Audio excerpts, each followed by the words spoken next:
Você já se perguntou se os animais podem sentir saudade? Eles conseguem suportar uma perda tão profunda que os muda para sempre? Bem, neste vídeo você descobrirá. Hoje, vou contar uma história que aconteceu no coração das florestas do Oregon, Estados Unidos, mas que poderia facilmente acontecer aqui na nossa Mata Atlântica ou no Pantanal. É a história de Selvagem. Sim, esse é o nome da jaguatirica americana, que estava há poucos dias de ser solta quando algo extraordinário aconteceu. Imagine um predador selvagem, com seus músculos fortes e instintos aguçados, de repente se tornou o pai mais dedicado que você já viu. Mas e o filho dele? Um gatinho branco como açúcar, do tamanho de uma palma. Parece loucura, né? Bem, foi exatamente isso que aconteceu no centro de reabilitação Havenwood, e o que os veterinários descobriram tocará seu coração de maneiras que você nunca imaginou. Antes de começarmos, se você gosta de histórias que mostram a natureza em sua forma mais pura, curta, inscreva-se e ative as notificações. Porque histórias como essa precisam ser contadas, elas precisam ser compartilhadas. Era uma manhã de outubro no estado do Oregon. Imaginem um clima parecido com o de Campos do Jordão no inverno. Aquele friozinho gostoso que corta a pele. A doutora Tomás Winters, sim, Tomás é nome de mulher também, galera, caminhava entre os recintos do centro de reabilitação que ela havia transformado na obra da sua vida. Sabe aquelas pessoas que você olha e pensa, essa pessoa nasceu para isso? A doutora Tomás era assim, aos 58 anos, com cabelos grisalhos, sempre presos num rabo de cavalo prático e óculos que refletiam décadas de experiência. Ela tinha aquele olhar, vocês sabem qual, né? O olhar de quem já viu muito sofrimento, mas nunca perdeu a esperança. Naquele dia, ela estava particularmente animada. O paciente do recinto 12, nosso protagonista selvagem, estava quase pronto para voltar ao seu lar natural. E olha, quando digo quase pronto, estou falando de um processo que levou 3 meses intensos. Vocês precisam entender uma coisa: reabilitar um lince não é como cuidar do seu gato doméstico. O lince pardo americano, que é primo do nosso lince do deserto aqui no Brasil, é um felino de aproximadamente 70 centímetros de altura e pode chegar a 18 quilos. Para vocês terem ideia, é como um cachorro de porte médio, mas com a agilidade e os instintos de um predador nato. Selvagem havia chegado ao centro num estado deplorável. Imaginem, uma armadilha ilegal, dessas que são proibidas aqui no Brasil também, mas que infelizmente ainda existem, havia dilacerado sua perna traseira. Quando o encontraram, estava desidratado, desnutrido e lutando contra uma infecção que poderia tê-lo matado. Vocês sabem o que mais me impressiona nessa história? A resistência. Selvagem, mesmo ferido, mesmo sofrendo, nunca perdeu aquela centelha selvagem no olhar. Tom Redford, o responsável pela reabilitação, um cara com 30 anos de experiência, veterano da guarda florestal, sempre dizia: Media Group, Forest Ranger in Nature, Veteran Wildlife Ranger, Experienced Forest Ranger Speaking. Stock, Distribute Equally. Este lince permanece completamente selvagem. E é exatamente assim que deve ser para uma soltura bem-sucedida. E aqui está um ponto crucial que muita gente não entende. O objetivo de um centro de reabilitação não é domesticar. É exatamente o contrário. É manter o animal o mais selvagem possível. Curar apenas o corpo, não mexer na alma. Porque um animal selvagem domesticado é um animal morto. Ele não vai sobreviver na natureza. Agora, enquanto o selvagem se recuperava seguindo todos os protocolos científicos, a vida no centro seguia sua rotina normal. Até que numa noite, depois do pôr do sol, o telefone tocou. Do outro lado da linha, uma voz jovem e trêmula. Eu encontrei um gatinho. É muito pequeno e acho que está morrendo. O hospital veterinário da cidade disse que está lotado e para ligar para vocês. A doutora Melissa Jane, veterinária de plantão, suspirou. Animais domésticos não eram tecnicamente da alçada deles, mas vejam só, e isso me lembra muito do jeitinho brasileiro, ela não conseguiu dizer não para um animal em necessidade. 15 minutos depois, Sophie Williams, Uma menina de 14 anos com lágrimas escorrendo pelo rosto sardento entregava nas mãos da veterinária o menor gatinho que ela havia visto em 12 anos de profissão. Galera, quando digo pequeno, estou falando de uma bolinha de pelo branco que cabia na palma da mão. Olhos azuis ainda embaçados pela infância. Um corpinho tremendo. E a respiração difícil fazia um barulhinho de chiado a cada fôlego. O diagnóstico foi devastador. Desnutrição severa, hipotermia e uma infecção respiratória que, se não tratada imediatamente, seria fatal. Com apenas 3 semanas de vida, o pequenino deveria ainda estar mamando na mãe. Sophie, com uma sabedoria que só as crianças têm, havia dado um nome perfeito para ele: Floquinho. E Floquinho estava literalmente lutando pela vida. Quantos gatinhos como ele não existem também nas ruas do Brasil, invisíveis, mas travando a mesma batalha silenciosa pela sobrevivência? Aqui no Brasil, especialmente em centros urbanos como São Paulo e Rio, vemos muitos casos similares. Gatinhos abandonados são uma realidade triste, mas comum. O que torna essa história única não é o abandono, é o que aconteceu depois. A doutora Melissa instalou Floquinho numa incubadora aquecida, iniciou antibióticos adequados para seu peso minúsculo. Estamos falando de menos de 300 gramas, e organizou uma rotina de alimentação a cada 2 horas. Era uma corrida contra o tempo, e aqui está onde nossa história toma um rumo completamente inesperado. E esse rumo começou justamente no dia seguinte, quando a rotina mais simples do centro foi quebrada por algo extraordinário. No dia seguinte, por volta das 2 da tarde, a assistente Kayla Martinez estava transportando a incubadora do Floquinho para uma sala de tratamento reservada. Era uma rotina simples.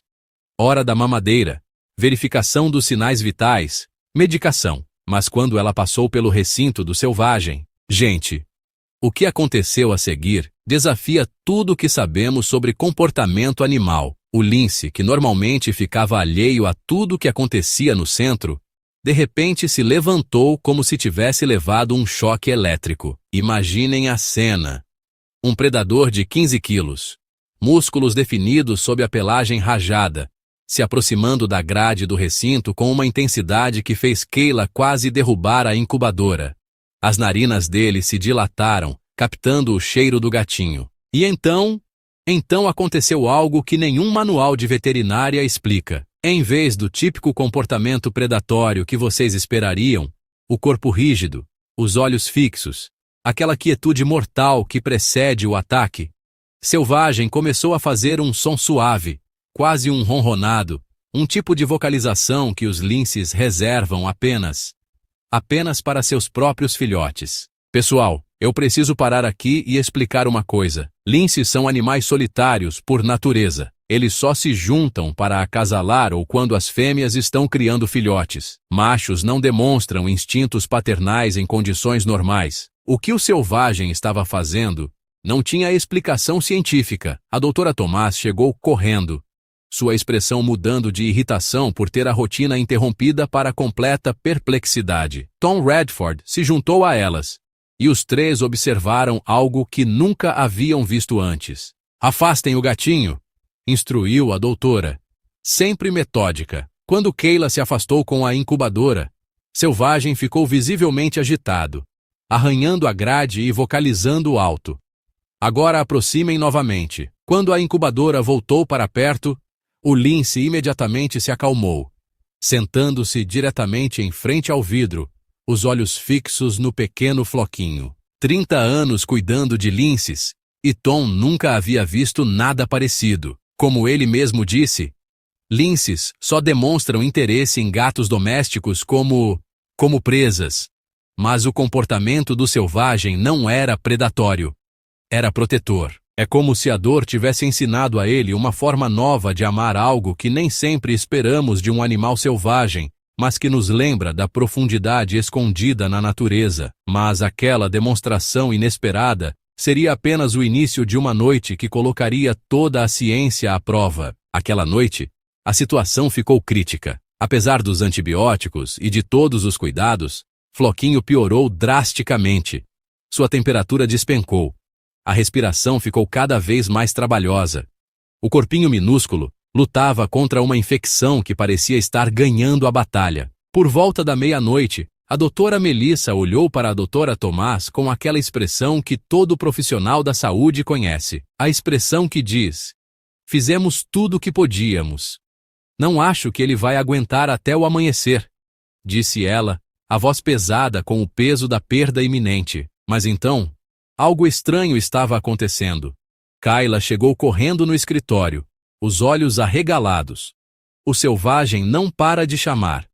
Ele não comeu a refeição da noite e está fazendo aquele mesmo som angustiado desde que o floquinho foi levado embora. Foi então que a doutora Melissa teve uma ideia que, profissionalmente falando, era bem questionável, mas olha, às vezes, quando a ciência chega ao seu limite, é preciso escutar o coração. E se tentássemos algo não ortodoxo? Ela sugeriu, com aquele olhar de quem está prestes a propor algo que vai contra todos os protocolos. Há momentos em que a ciência precisa se curvar diante do inesperado, porque, sinceramente, nem sempre os gráficos e manuais conseguem medir o poder do vínculo emocional. A presença materna, explicou ela, tem comprovadamente melhorado as taxas de sobrevivência em neonatos de várias espécies.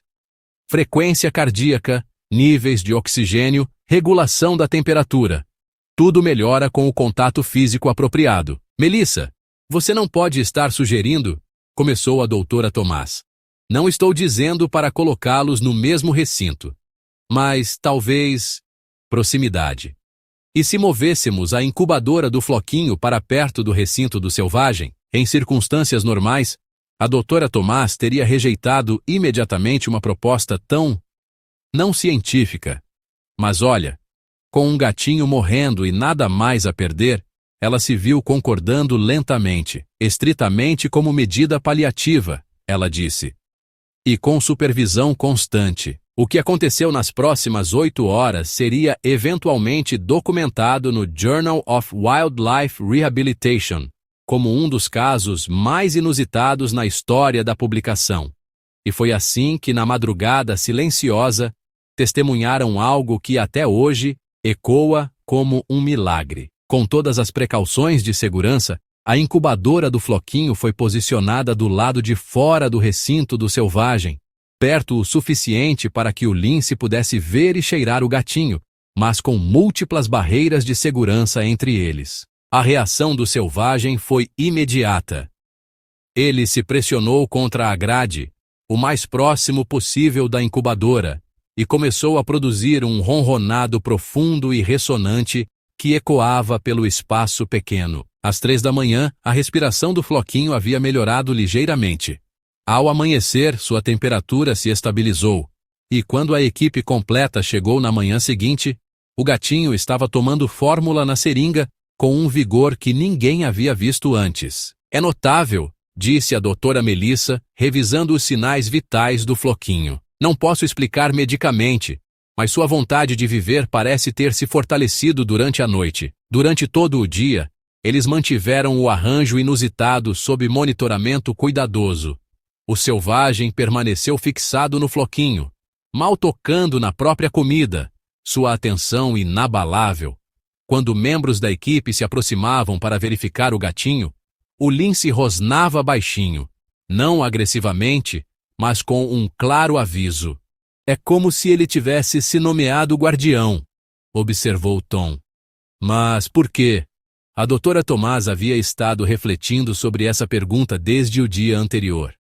Estive revisando as informações de entrada do selvagem, disse ela, espalhando um arquivo na mesa da sala de descanso.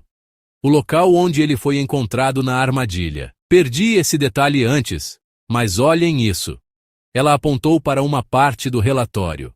O excursionista que o encontrou mencionou ter achado os restos do que parecia ser um ataque de predador por perto. Lince fêmea adulto, aparentemente morto nas 24 horas anteriores. As implicações se instalaram na sala como uma revelação. Tom começou. Vocês acham que o selvagem e aquela fêmea eram... A doutora Tomás completou. Possivelmente parceiros, ou pelo menos no mesmo território. Linces não são sociais, mas têm territórios sobrepostos. particularmente durante a época de acasalamento. Mas isso ainda não explicava completamente o comportamento dele com o floquinho. A doutora Melissa ofereceu uma hipótese. Respostas traumáticas em mamíferos podem se manifestar de maneiras inesperadas. Há pesquisas mostrando que animais que experimentam perda, às vezes transferem comportamentos de apego para sujeitos improváveis. Então, o que vocês estão dizendo é que nosso lince selvagem pode ter experimentado uma perda traumática, depois foi ferido e capturado, e agora está transferindo instintos protetivos para esse gatinho? Era uma teoria não cientificamente comprovada nesse contexto interespécies específico, mas explicaria o que estavam presenciando. Mas aqui chegamos ao coração do dilema. A doutora Tomás balançou a cabeça, a cientista nela ainda lutando contra a irracionalidade de tudo aquilo. Seja qual for a explicação, precisamos lembrar nossa missão principal. O selvagem está programado para soltura em menos de 2 semanas. Não podemos permitir que esse comportamento inusitado comprometa sua reabilitação. Os outros concordaram, embora todos sentissem o peso desconfortável do que essa decisão significaria. Conforme os dias passaram, Floquinho ficou mais forte. Sua infecção respiratória desapareceu. Ele ganhou peso, e seus olhos brilharam com a curiosidade típica de gatinhos da sua idade. A equipe manteve o arranjo de proximidade, não encontrando razão científica para terminá-lo, enquanto ambos os animais pareciam estar prosperando. O comportamento do selvagem, em vez de se normalizar com o tempo, tornou-se cada vez mais focado no gatinho. Quando Floquinho era brevemente removido para tratamentos médicos, o lince ficava visivelmente ansioso até seu retorno. Durante as horas que passavam perto um do outro, separados pelas barreiras de segurança, Selvagem se limpava enquanto observava o gatinho, ocasionalmente estendendo uma pata em direção à grade como se tentando fazer contato. A palavra sobre o relacionamento inusitado se espalhou pela equipe do centro de reabilitação, depois para a rede local de voluntários, e eventualmente para a comunidade de reabilitação da vida selvagem em todo o Oregon. As opiniões estavam drasticamente divididas. Isso é extremo antropomorfismo. Vocês estão projetando emoções humanas em comportamentos naturais que provavelmente têm explicações completamente diferentes. Então explique por que os níveis de cortisol dele caem quando o gatinho está presente. Explique por que ele só faz refeições completas quando pode ver o Floquinho. O momento mais convincente veio inesperadamente, durante o que deveria ter sido uma sessão rotineira de manuseio do Floquinho. O gatinho, agora com cerca de 4 semanas de idade e bem mais ativo, se mexeu e acabou escapando do agarre gentil da Kayla, caindo no chão com um guincho assustado. Apesar de não ter se machucado, o grito de medo provocou uma resposta imediata do selvagem, que se lançou contra a grade com tanta força que, olha, todo o recinto tremeu. A vocalização do lince não era aquele chamado típico de predador, era, na verdade, um sinal de socorro que até os membros mais céticos da equipe reconheceram como preocupação genuína. O selvagem só se acalmou quando Floquinho foi recuperado, examinado e devolvido à sua incubadora, claramente ileso. Naquela noite, a doutora Tomás ficou até tarde em seu escritório, com o centro de reabilitação em silêncio, exceto pelos chamados ocasionais dos pacientes noturnos. Em sua mesa estavam 2 arquivos: a documentação de avaliação de soltura do selvagem e os formulários de transferência que enviariam Floquinho para o Heart's Haven, um respeitado resgate de gatos em Portland, assim que ele fosse desmamado. Os 2 animais estavam progredindo exatamente como deveriam do ponto de vista médico. Por todos os padrões profissionais, o centro de reabilitação estava cumprindo sua missão com sucesso. Mesmo assim, a doutora Tomás se sentia perturbada pelas decisões que estavam por vir. Uma batida na porta interrompeu seus pensamentos. Tom entrou, carregando 2 canecas de café e aquela expressão cansada de quem também estava lidando com o mesmo dilema. Também não consegue dormir? Ele perguntou, colocando uma caneca diante dela. A doutora Tomás aceitou o café com gratidão. Fico me dizendo que estamos seguindo o protocolo, que isso é o melhor para os 2.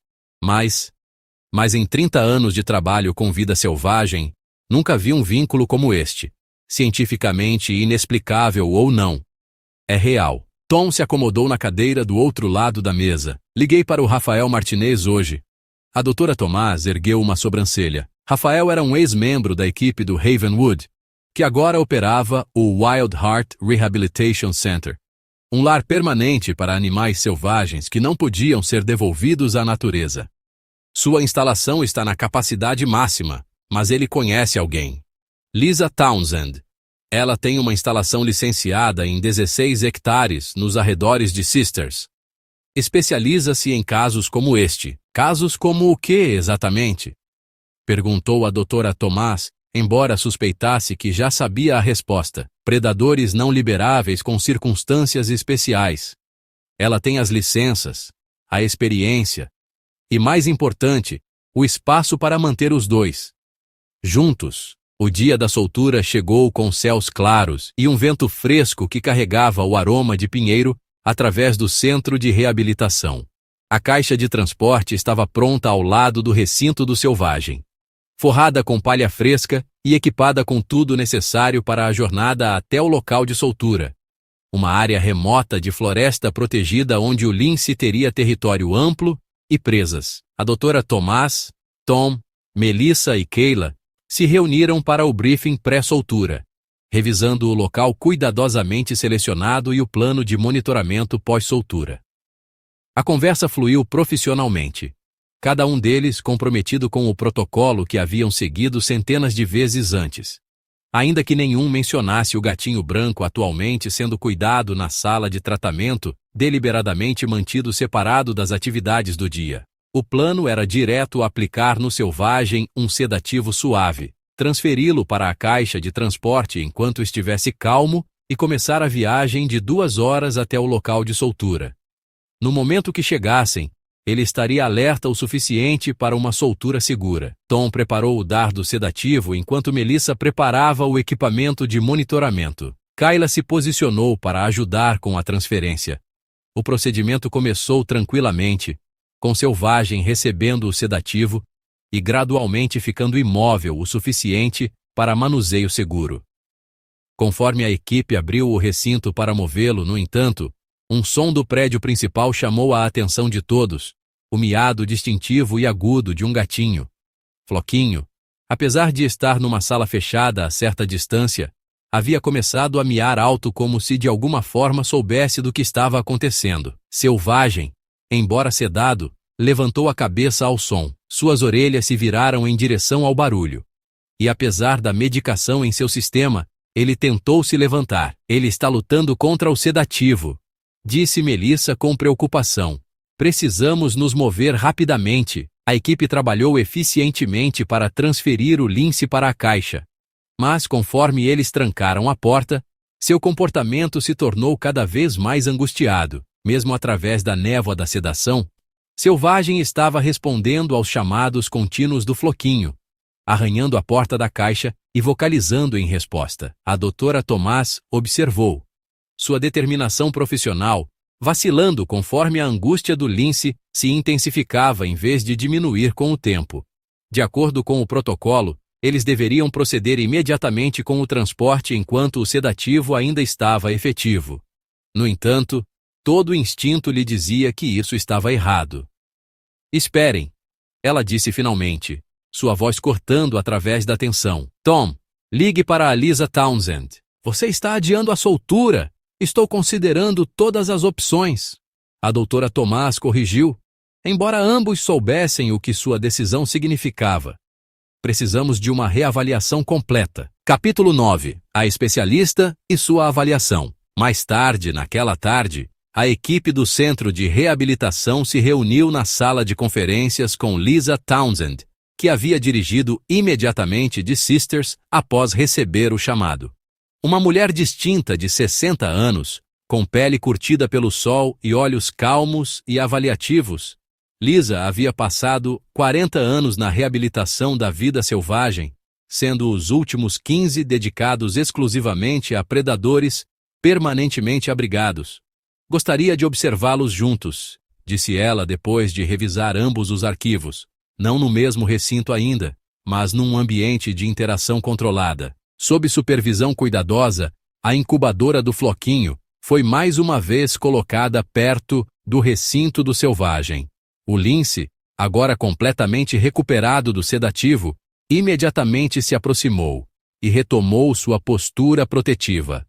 Por mais de uma hora, Lisa observou em silêncio, fazendo anotações ocasionais, mas principalmente assistindo à comunicação sutil entre os dois animais. Na minha opinião profissional, ela finalmente disse: "Vocês estão lidando com um vínculo interespécies, genuíno, que se tornou essencial para o bem-estar de ambos os animais." O selvagem formou o que poderíamos chamar de apego aloparental. Ele adotou este gatinho por falta de um termo melhor. "Ele ainda pode ser solto?" perguntou a doutora Tomás, embora suspeitasse da resposta. "Eu não recomendaria. O trauma da separação provavelmente comprometeria sua capacidade de se reintegrar à natureza com sucesso.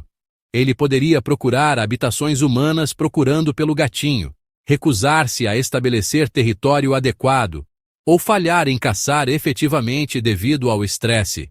Isso não é sobre antropomorfismo ou sentimentalismo. É sobre reconhecer que trauma e apego existem através das linhas das espécies e tomar decisões que reconhecem essa realidade." "E você tem capacidade para receber ambos?"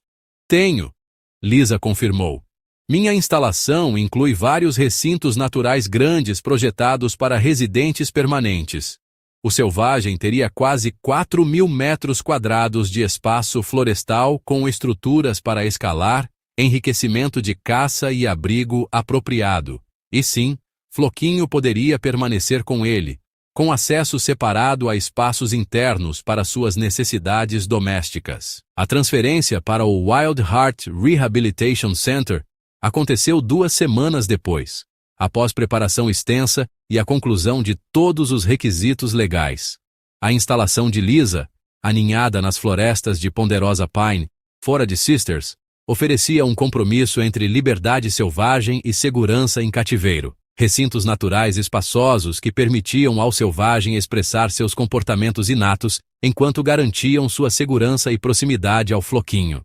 A doutora Tomás, Tom, Melissa e Kyla fizeram a jornada para ajudar com a transição, trazendo ambos os animais para seu novo lar juntos. Eles assistiram enquanto Lisa gerenciou expertamente a introdução ao novo espaço, permitindo ao selvagem explorar enquanto mantinha Floquinho numa transportadora protegida por perto para a tranquilidade.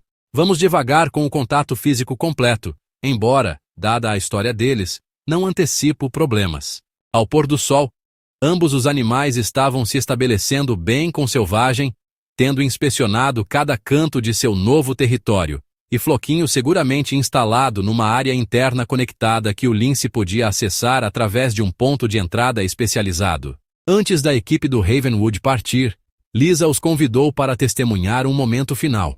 Sob supervisão cuidadosa, ela trouxe Floquinho, agora um gatinho mais robusto de 6 semanas, para o recinto principal onde selvagem esperava. O lince se aproximou com a mesma atitude gentil que havia mostrado através das barreiras no centro de reabilitação, cheirando o gatinho completamente antes de começar a limpar seu pelo branco com cuidado metódico.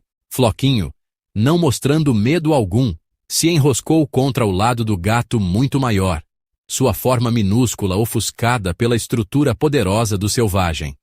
O lince circulou uma vez antes de se acomodar ao redor do gatinho, uma pata protetiva sobre ele. Até a doutora Tomás, a cientista consumada, sentiu lágrimas brotarem em seus olhos diante da cena. Às vezes nosso trabalho não é apenas curar feridas físicas, mas honrar as emocionais também. 6 meses depois, a doutora Tomás recebeu um pacote do Wild Heart Rehabilitation Center.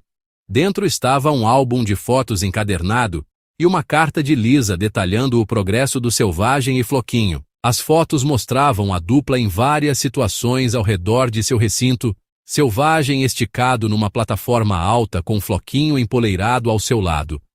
Ambos os gatos investigando um quebra-cabeça de enriquecimento, o lince observando atentamente, enquanto o agora gato doméstico adolescente praticava saltos.